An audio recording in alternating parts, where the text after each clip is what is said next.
নমস্কার বন্ধুরা, আমি শুভ্রনীল। দরদ ছবিটা দেখবার সৌভাগ্য হলো। সৌভাগ্য নাকি দুর্ভাগ্য সেটা তো জানি না। দুর্ভাগ্য যদি হয় সেটা কেন বলছি সেটা আমি ভিডিও শেষে বলবো। ছবিটা দেখলাম, ছবিটার ভালো দিক রয়েছে, নেগেটিভ দিকও রয়েছে। ভালো দিকের ব্যাপারে যদি বলি, এই ছবিতে শাকিব খানকে অন্যভাবে পাওয়া। সুপারস্টার শাকিব খান, মেগাস্টার শাকিব খানকে আমরা পাইনি। সুপারস্টার শাকিব খান বা মেগাস্টার শাকিব খান আফটার তুফান ছবির ওরকম সাকসেস বা তুফান ছবিতে যেভাবে সে দর্শকদের সামনে এসেছিল, তারপরে যে ওনার দরদ আসছে এবং দরদ যে উনি করেছেন, ওনার যে ইমেজ ওভারঅল রয়েছে গোটা বাংলাদেশ ব্যাপী বা যে দর্শক বেস রয়েছে, সেই সবকিছু জানা সত্ত্বেও তিনি যে রাজি হয়েছেন এবং অনন্য মামুনকে হ্যাঁ বলেছেন, এটা একটা বিশাল কৃতিত্বের জায়গা। তো উনি খুব ভালো অ্যাক্টিং করেছেন, খুব ভালো ডিসিশন নিয়েছেন এই ছবিটা করতে গিয়ে। অভিনেতা শাকিব খানকে নিয়ে কিন্তু এর পরবর্তীতে প্রশ্ন করার জায়গা থাকবে না। মানে ওনার 100% উনি দিয়ে দিয়েছেন এবং খুব ভালো দিয়েছেন। যারা বাংলাদেশ থেকে আমি শুনেছি বলে যে রিক্সাওয়ালার হিরো, অমুক হিরো, তমুক হিরো, অনেকেই বলে, এপারেও বলে, তাদেরকে বলবো যে প্রিভিয়াস ছবি তো আমরা দেখেছি, সেগুলো দেখে আমাদের মনে হয়েছে একরকম, সত্যি মনে হবার মতন। বাট সেই ছবিগুলোতে শাকিব খানের যেরকম অ্যাক্টিং, সেটা দিয়েই আমরা বিচার করে ফেলেছি। অ্যাকচুয়ালি ওনাকে গল্প খাজা দেওয়া হয়েছে বা ইউজ করাই হয়নি কোনোদিনও। যত দিন যাচ্ছে, যখন যখন ইন্ডিয়ার কোনো অ্যাসোসিয়েটেড থাকছে কেউ, এসকে হোক, এসভিএফ হোক, যেই থাকুক না কেন, তো ওনার থেকে কিন্তু বেস্ট জিনিসটা আসছে এবং বেরিয়ে আসছে। যত দিন যাচ্ছে উনি নিজের দক্ষতা প্রমাণ দিয়ে যাচ্ছেন, করে দিচ্ছেন প্রমাণ যে উনি কতটা দক্ষ অভিনেতা। তো পজিটিভ দিক বলতে আমি শুধুমাত্র শাকিব খানও বলে দিতে পারি এই ছবিটার। তাছাড়া যদি বলতে হয়, শাকিব খানকে দিয়ে অভিনয়টা করিয়ে নিয়েছেন, রাজি করিয়েছেন অনন্য মামুন, তো সেটাও কৃতিত্বের জায়গা। এবং এই ছবিটা প্রেডিক্ট করতে পারছিলাম না অ্যাকচুয়ালি, যখন প্রথম থেকে দেখছিলাম। ইনফ্যাক্ট আমি অনেক ক্লিপিংস দেখেছিলাম এর আগে, যেগুলো হল থেকে কেউ করে আপলোড করে দিয়েছিল ইউটিউবে। তো অনেকটাই তো দেখে ফেলেছিলাম, মানে দেখিয়ে দেওয়া হয়েছিল বাংলাদেশের তরফ থেকে পাইরেসি করে আমাদেরকে। তো সেই ফুটেজ দেখার পরও খাপছাড়া করে আমার তো বুঝে যাওয়া উচিত ছিল। বাট স্টিল আমি ছবিটা যত এগোয় আমি কিন্তু বুঝতে পারি না যে কি হতে চলেছে। অ্যান্ড ছবিটা এঙ্গেজিং, টান ছিল, বোরও হইনি।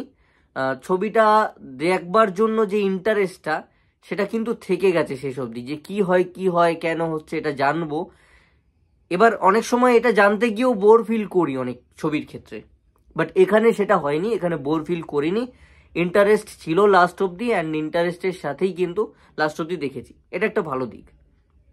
এবার কথা হচ্ছে খারাপ দিক যদি বলতে হয়, তাহলে এর যে গল্পটা, মানে কিছু কিছু জায়গায় মেলাবার জন্য একদম বাচ্চাদের মতন সমস্ত জিনিসপত্র করা হয়েছে। মানে বাচ্চারাও এরম কাজ, আর এই 2025-এ দাঁড়িয়ে বা 2024-এ দাঁড়িয়ে, বা আমি ধরে নিলাম 2023-এর থেকে শুটিং হচ্ছে চলো কোনো ছবি, তারা কি এরম কাজটা করবে? মানে আমি বুঝি না যে কেউ এখনো পর্যন্ত কেন সময়টাকে মেনে নিতে পারছে না, কেন সময়ের সঙ্গে এগোতে পারছে না। ওই সময়টা নেই, না ভারতে আছে না বাংলাদেশে আছে। বাংলাদেশের অডিয়েন্সকে এত মূর্খ ভাববার কিছু নেই। আমার সঙ্গে নিয়মিত প্রচুর বাংলাদেশি কোনো ফ্যান ক্লাবের অ্যাডমিন হোক বা দর্শকের হোক কথাবার্তা হয়। ট্রিমেন্ডাস অডিয়েন্স ওখানকার, চূড়ান্ত শিক্ষিত অডিয়েন্স আছে বাংলাদেশে, দারুণ অডিয়েন্স আছে ওখানকার, এবং শিক্ষিত অডিয়েন্স আছে। আমি এই যে লাস্ট যে দখল করতে আসছিল না ভারতকে বাংলাদেশ থেকে, আমি প্রচুর বাংলাদেশি ভাই বোনের থেকে মেসেজ পেয়েছি, তারা বলছে আমরা লজ্জাবোধ করছি এগুলোতে দাদা। এবং তাদের সঙ্গে কথা বলতে দেখছি কত পরিণত কথাবার্তা তাদের, কত ম্যাচিওর্ড, কত এডুকেটেড, কি সুন্দর সমস্ত পয়েন্ট নিজেরাই তুলে ধরছে, কত আবেগী। তো তাদের নিয়ে এরকম ভাববার কিছু নেই, এত বোকা এত মূর্খ ভাববার কিছু নেই।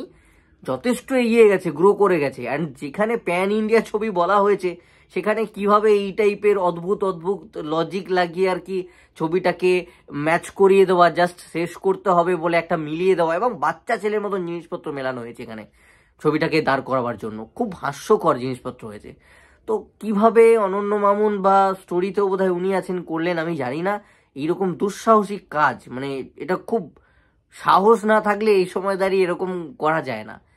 মানে দর্শকদেরকে কি ভাবেন। এবং কেন আমি শুরুতে বলছিলাম যে আমি ছবিটা দেখলাম সৌভাগ্য না দুর্ভাগ্য জানি না, দুর্ভাগ্যের কথা বলেছিলাম। দুর্ভাগ্যের কথা যদি বলতেই হয় তাহলে বলবো পাইরেসি হচ্ছে ছবির। হল থেকে হল প্রিন্ট পাইরেসি হয়েছিল ভারতবর্ষে, এখনো পর্যন্ত প্যান ইন্ডিয়া ছবি যেটাকে বলে দাবি করা হচ্ছিল সেটা রিলিজই হলো না, অথচ পাইরেটেড ভার্সন চারিদিকে অ্যাভেলেবেল হয়ে গেছে, আমাদের ভারত থেকে সবাই মোটামুটি দেখে নিল। তো এই হচ্ছে অবস্থা।